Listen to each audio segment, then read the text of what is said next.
বরবাদের পরে শাকিব খানের সাথে ডেফিনেটলি কাজ করবো ইনশাআল্লাহ। আমরা হলিউড এবং বাংলাদেশ মিলে একটা কো প্রোডাকশনের প্ল্যান করছি।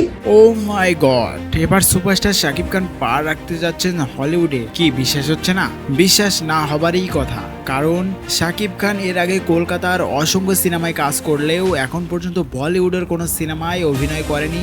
যদিও ধরস সিনেমার নায়িকা ছিল বলিউডের আর রাজকুমার সিনেমার নায়িকা ছিল হলিউডের, কিন্তু সরাসরি কোনো বলিউড কিংবা হলিউডের সিনেমায় দেখা যায়নি। এবার হয়তো সেই স্বপ্নটাও পূরণ হতে চলছে শাকিবিয়ানদের, কারণ বরবাদ সিনেমার প্রযোজক ইতিমধ্যেই ঘোষণা দিয়েছেন বরবাদের পরে শাকিব খানের সাথে ডেফিনেটলি কাজ করবো ইনশাআল্লাহ। আর এরপরে যে কাজটা আমাদের হতে যাচ্ছে, গণমাধ্যমকে দেওয়া এক সাক্ষাৎকারে তিনি বলেন, বরবাদের পর নতুন একটি সিনেমার জন্য হলিউডের সঙ্গে আলোচনা চলছে। এটি হবে বাংলাদেশ ও হলিউডের যৌথ প্রযোজনায়। এদিকে শাকিব খানের বরবাদ সিনেমার টিজার দেখে অভিভূত চিত্রনায়িকা শবনম ইয়াসমিন বুবলি প্রশংসায় ভাসিয়ে তিনি বলেন, বরবাদ সিনেমার টিজার অবশ্যই দেখেছি।